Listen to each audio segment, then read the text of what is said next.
Stuart met with Beyond Stillness over the course of 7 weeks to articulate and publicly share this story of wisdom, purpose, connection, and hope. This interview was recorded during our final meeting together. To learn more about our programs and services, or to sponsor a guest on their story crafting journey, please visit www.beyondstillness.org.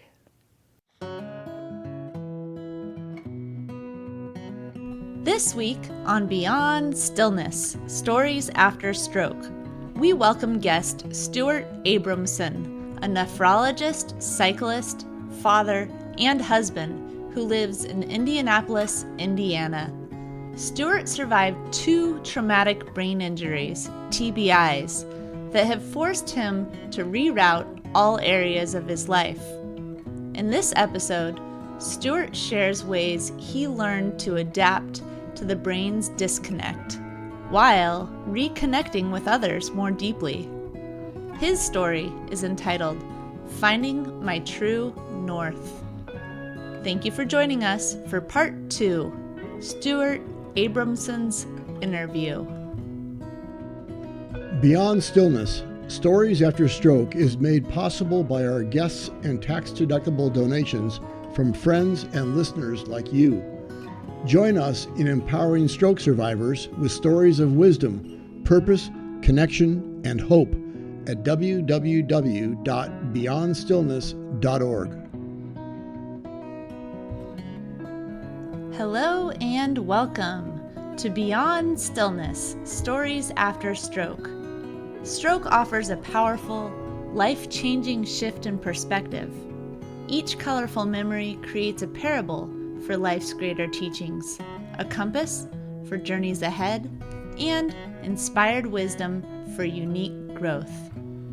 This podcast, Beyond Stillness, Stories After Stroke, offers a moment of pause for storytelling and reflection. Ultimately, Beyond Stillness is a welcoming environment that reveres the moment beyond stroke's paralysis. Still moments unite humanity and divinity. I'm your host, Molly Bucola.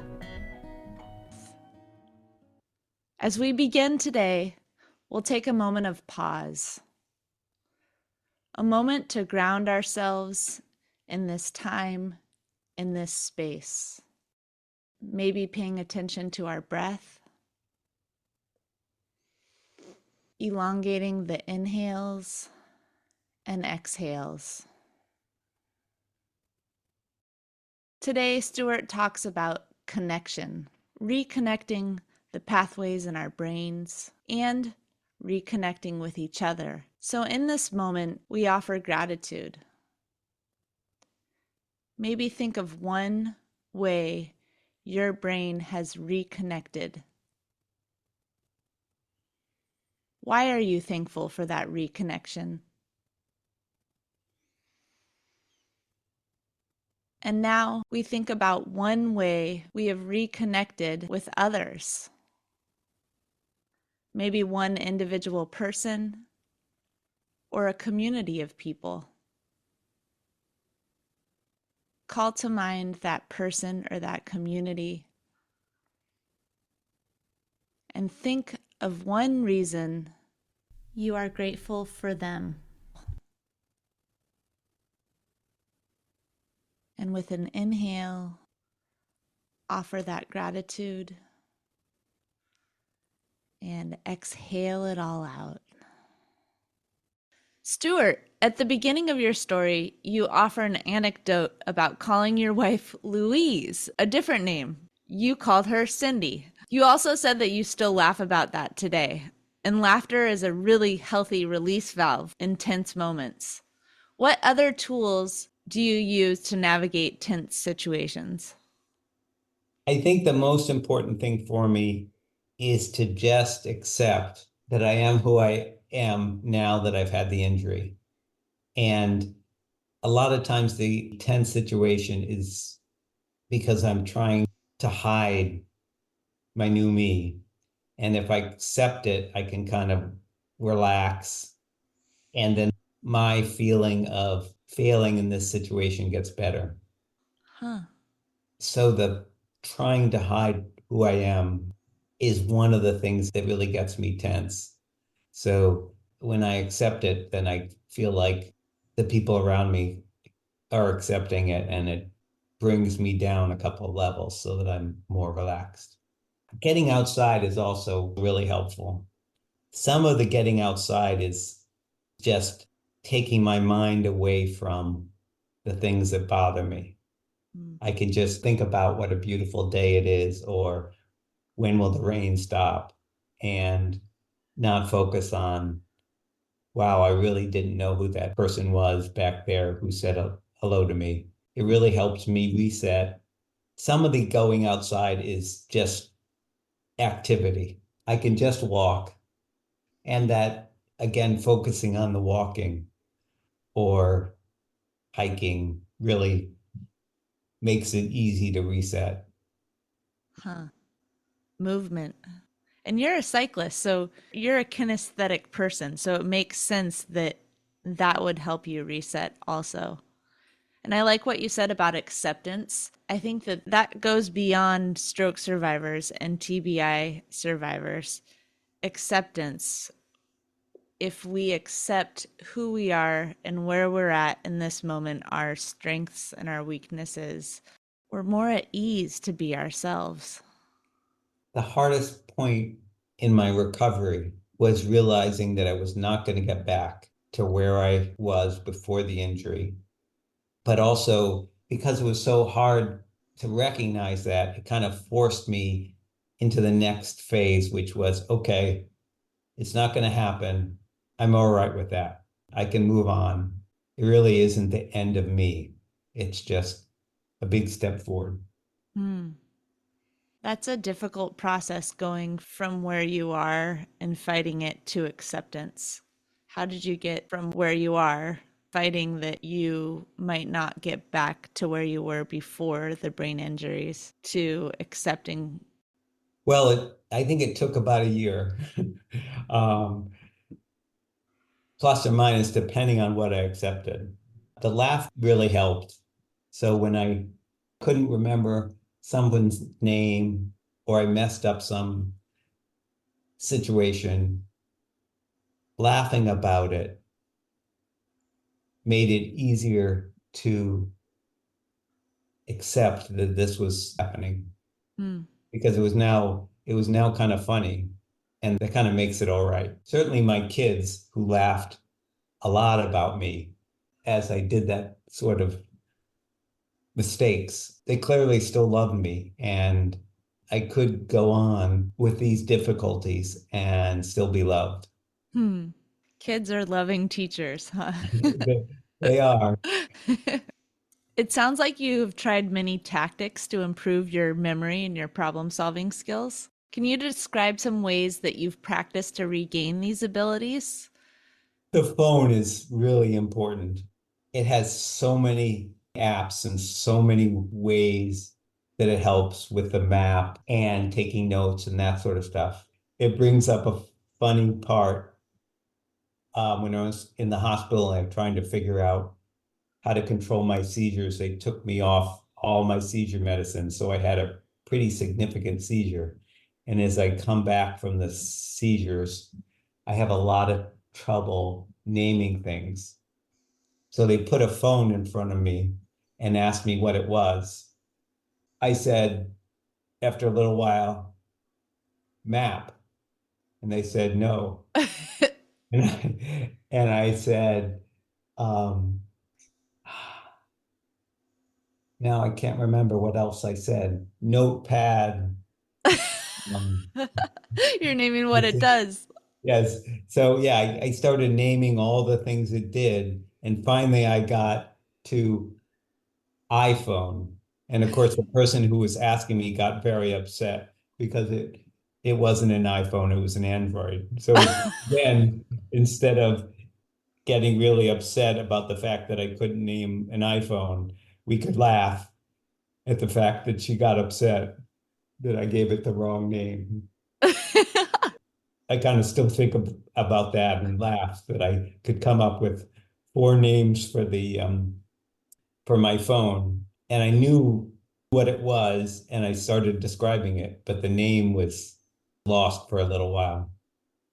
Isn't that interesting? The recall of specific names. You're like, I know it. It's on the tip of my tongue. That's like a commercial for a smartphone when smartphones first came out. What is this? A notepad? A Yes, map? yes, That it really is so many things. yeah. And I think I keep realizing that everyone does that, Hmm. and I just do it more Hmm. and for longer periods of time. So it makes it easier to accept. It makes it easier to laugh at because it's funny when other people do it. I don't have to get as down about it. Hmm. Hmm. I like that you and Louise created a map for the names of the people in your office, and you listed your colleagues' names and where they sat and what they did. What are some other ways that you have adapted your life in order to make the daily work? Well, certainly I give myself a lot of time. I just don't do as well if I'm rushing. So I give myself time, think about what's happening next, try to not worry about, okay, you're getting behind, who you're going to see next, what's wrong with the lighting in the room, that sort of stuff, and just focusing on what I'm doing. And again, I use my phone a lot. I will put notes in it so that it helps me remember what I'm going to be doing next or who I'm communicating with, that sort of thing. And everyone has trouble with that, and everyone uses their phone, not to the same extent as I do. It's okay to pull out your phone and look something up. So I've accepted that in me that I need that stuff. Hmm. I keep hearing acceptance. Yeah, and I think that's why it took so long to kind of find myself in this spot, which is a lot better because acceptance is tough. That I'm really, in a lot of ways, many things are new. I'm a new person in many ways. And I'm also the same person. And that kind of figuring that out and accepting some of the things that have changed has taken a long time. Tell me more about being a new person and the same person. A lot of ways I have the same sense of humor. I can remember a joke after a while, but sometimes it'll come back in 10 minutes. I'll have to bring the conversation back around to my joke. And then in conversations, I sometimes forget where I am. So, like, what question did you just ask me? Well, I can't quite remember. I can remember what I was just saying, and I can try to figure it out. But I also can ask. So, what were we talking about? And that's also another thing that people accept. So I feel like I can get away with that, but I do have to ask. Yeah. The question was something about being the same person as you were before the TBIs, but accepting that you're also a different person now. I think another good example is being a nephrologist. So I still love talking about the kidney and talking to my patients about some aspects related to their kidney function and high blood pressure and that sort of thing. So I'm very similar in that way, but I have to do it differently. I Hmm. have to take notes about who they are, and it's possible I could forget the word kidney as a nephrologist is a big problem. Um, I'll have to give myself time. So talk about it in a different way. So as you lose your ability to filter rather than saying as your kidney function decreases or, whatever it may be. Again, that takes a little bit longer, but that's okay when you're talking to patients because they need a little time to recognize and to accept some of the issues that they have. Taking that extra time offers time and space for the person you're with. When you were talking about eye contact and pausing and asking questions and all of these things that you are using to try to get through the daily and adapt to the new ways that your brain is functioning, you're also creating space for other people to process and to listen, to allow whatever is being said to soak in and connect with you deeper. And I think that's a beautiful thing. It does remind me that as a physician, we get these evaluations, and a few patients actually write something down. Often it's a number, but a few write things down. And one person said something like, he really listens. Huh. He spends his time answering my questions. And I think I wouldn't be as likely to get that comment before the injury Hmm. because I wasn't maybe listening as well or understanding some of the issues they had. Hmm. So maybe that's another example of how I'm not just all worse from my injury. Some things have actually improved as I adjust to some of the changes in who I am. Yeah. You shared that the process has also been very isolating at points. And I know that that is true for many stroke and brain injury survivors. And you also shared that you have groups of biking friends and colleagues and a support group. And sometimes we can feel isolated even when we're a part of a group. But what you're saying is you are intentional in how you connect with others. For stroke and brain injury survivors who don't have groups of biking friends and colleagues and a support group, how do you suggest people start finding their community and connection? That's a tough one. I think some of it is seeing how your friends can connect to you on a different level. So some of my biking friends, I realize that I can talk to them about where they went on a biking vacation. And then instead of focusing on what hill did they bike up, but where did they go out to dinner and that sort of thing. So I connect with them on a different level and I then feel less alone. The other thing is just finding the communities that also kind of bring people together dealing with the same issues. For a while, I didn't realize they existed, that there were people who were like me, some very similar professionals trying to get back to work, but having various issues that were remarkably similar. It's weird how the injury can be so different. Someone who has trouble walking now, and yet some of the problems are so similar. I can't work full time. I get tired. We can talk about what you do in that situation. I feel connected to them because we're sharing some of the same issues.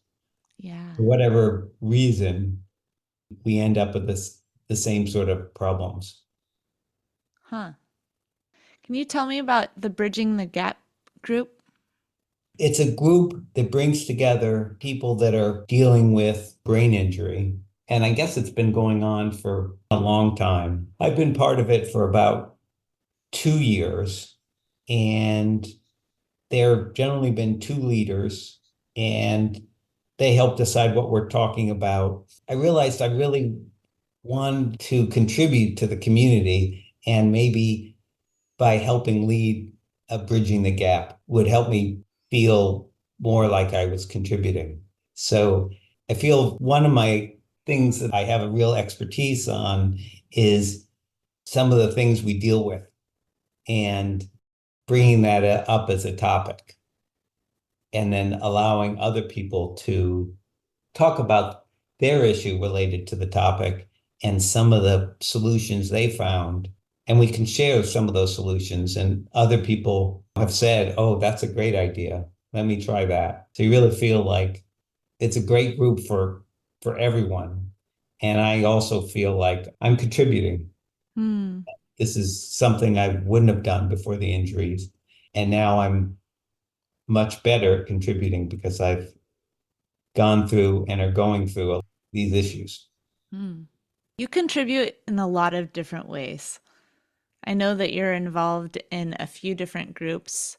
Can you tell me a little bit about other ways that you've been contributing to the traumatic brain injury community? Things like doing this, talking about what I've gone through. I hope other people will see this and think, hey, I can do some of these things. This is something to feel positive about. Other people have done that for me. Hmm. And I think that in many ways, when you have a significant injury, it's easier for you to accept help and to work together with a group on how do we help each other. As I figure that out, I think I can not just help other people, but also allow them to recognize that they can get the help. And that was something it took me a long time to figure out, that it's okay to admit that I have these issues, and it's okay for me to ask for help or to explain these issues to others, and to get advice back and to give advice. Hmm. And one thing you said earlier, you said, I realize that I had expertise in and I could contribute. And I think that we all have expertise in something, whether it be through a lived experience or our professional life. And we all have something to contribute. And you're truly doing that right now. Yeah, it's great to be able to do that. Mm. And you also said that there are people that have done that for you. Are you willing to mention someone who's been inspiring to you and how they've inspired you? Well, the support groups are very helpful to find those people. And I remember there's one person who goes regularly to a couple groups that I go to, and he's got just a great sense of humor. When he's dealing with something that's hard due to his injury, he really is just so good at finding the funny part about it. So it can be something that I would find embarrassing, or maybe would recognize it's something I can't do anymore. And he would describe how it was funny, and we could all laugh, and it could remind me that some of this stuff is funny. I really enjoy talking to him. We talk sometimes outside of the group. And I think that sometimes when I'm less optimistic, talking to him is a big help, Hmm. instead of focusing on the negative aspect of something I'm dealing with. We can laugh at it together. Huh. Stuart, you mentioned that you're a father of three. I also know that you and Louise have a close relationship. And a lot of times, relationships after stroke or traumatic brain injuries are really difficult. And it sounds like you have found ways to cultivate those relationships. Please share a couple strategies for us on how to cultivate a relationship after stroke or traumatic brain injury. What's worked for you? I think my relationship with my kids is a good example. In the beginning, after the injury, I focused on trying to be the dad that I used to be. But with kids and spending a lot of time, they would laugh, and it wasn't really at me. We'd laugh together. So it slowly became okay for me that they didn't see me as a dad who was without problems. It was just for a while before the injury, I thought I was perfect in their eyes, and clearly I wasn't. And so I think that takes a long time to recognize as we get older and our kids get older. It forced me to recognize it faster. They can teach me a lot. First, by laughing at what's going on, to think through some of the issues, how I can deal with them in a better way. My kids are so much better with the iPhone. So there were so many ways they said, you can do this where you use your map, and it can help you figure out how to get home without knowing where home is and how to get back to the place they used to be and that sort of thing. That's specific help as well as the helping me recognize that I'm okay. Hmm. And you've been married to Louise for 33 years. What strategies have you and Louise used to navigate post TBIs? I know that you laugh a lot together. I've seen the two of you laugh. I love that. What else? No one knows better than Louise does how I was before and some of the things that are different. And she really recognizes how I'm working on accepting that. It's a long-term process. And so when she sees something that I used to do well and can't, and see the frustration, she's much more likely to recognize it and to help me with it Hmm. without me feeling kind of, I've got to hide it. Hmm. She knows I've had a brain injury, so I trying to hide that from her doesn't make any sense at all. So we can talk about it. And when I'm frustrated, we can talk about it. And sometimes I can help her where it's a lot of adjustment for her to now have a husband that struggles with things he didn't struggle with. And so we can talk about that part as she adjusts Hmm. and how I may be able to help her adjust. It does go both ways. Hmm. Sounds like a lot of open conversation about technicalities, but also about internal thoughts and emotions and the way that you pause and listen and ask questions with everyone. I'm sure that that is really helpful in relationship with Louise. And it sounds like she offers that to you also. Yes, she does. As you say it, it reminds me that's a tough one. It's a tough place to get to. You are changing the relationship somewhat, and you've gotten to a certain place. And so adjusting it is not that easy. But I think every time you adjust it and it helps, it reinforces the change. Hmm. Reinforces the change. Well, Stuart, I'm so thankful that you've spent time with me over the past month or so.